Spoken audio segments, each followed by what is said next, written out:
Johanna, revirement à 180 degrés de la part du ministère palestinien des Affaires étrangères qui a donc supprimé sa déclaration, même si celle-ci avait déjà été envoyée comme document aux diplomates et aux Nations Unies et a été largement reprise par les médias. On va en parler tout à l'heure. Une déclaration qui n'aurait, selon des sources palestiniennes, pas été validée par le président de la paix, Mahmoud Abbas. Il faut dire que ce communiqué a fait un vrai tollé. Non seulement il accuse Tsahal d'avoir tiré sur les participants du festival Nova depuis des hélicoptères, mais il affirme aussi qu'Israël invente et falsifie des preuves démontrant la responsabilité des terroristes du Hamas dans le massacre du 7 octobre. Hier, Benjamin Netanyahou avait vivement réagi, condamnant ces propos. Il avait d'ailleurs été suivi par toute la classe politique israélienne de tous bords.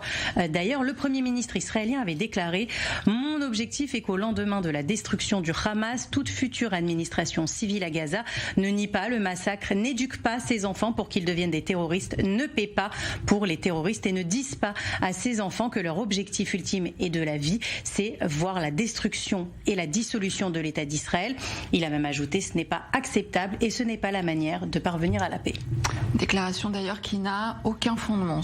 Effectivement, elle s'inspire d'une phrase d'un article du quotidien israélien Haaretz, prise hors de son contexte. L'article explique que le Hamas n'était apparemment pas au courant de la tenue du festival Nova ce jour-là et le journaliste écrit dans l'article cette phrase. Selon une source policière, l'enquête sur l'incident a également révélé qu'un hélicoptère de combat de Tsahal arrivé sur les lieux depuis la base de Ramat David avait tiré sur les terroristes et aurait apparemment également touché certains des fêtards présents.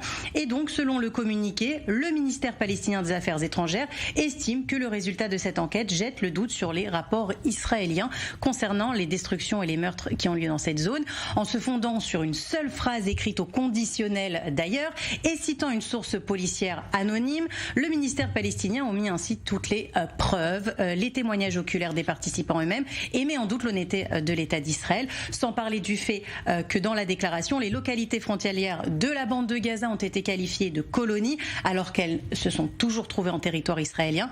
Leur appartenance à Israël n'a jamais été un point d'interrogation.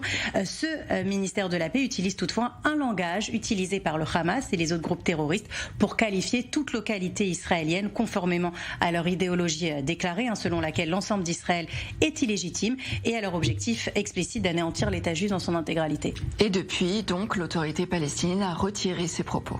Oui, mais comme c'est souvent le cas lors d'une fake news publiée, même suivie d'un démenti, le mal est fait. Dans certains médias et surtout sur les réseaux sociaux, cette fausse information a déjà été relayée et amplifiée. Petit exemple, ce tweet de Kamil Abderrahman, qui se décrit comme journaliste et qui est un gros influenceur, il a de nombreux followers. Il écrit « Même si les médias ont peur d'en parler, on sait tous que Tsahal a bombardé l'endroit où se tenait la rave party parce que le Hamas n'a ni les avions ni les hélicoptères pour faire ses dégâts. La question maintenant, c'est pourquoi l'armée israélienne a participé au massacre de ses propres citoyens. » L'information est largement utilisée sur les réseaux sociaux par les pro-Hamas pour nier le rôle du mouvement terroriste dans le massacre du 7 octobre, pourtant largement documenté. On a tous vu ces vidéos. Le Hamas continue aussi de démentir d'avoir ciblé des civils lors de la journée du 7 octobre, et ce, en dépit des preuves innombrables. Un communiqué de la police a d'ailleurs été publié, police israélienne, en réponse à la citation de Haaretz. Il indique que son enquête s'est concentrée uniquement sur les activités de la police le 7 octobre et non sur les activités de Tsahal, et n'a donc fourni aucune indication sur les dommages causés aux civils par l'activité aérienne là-bas.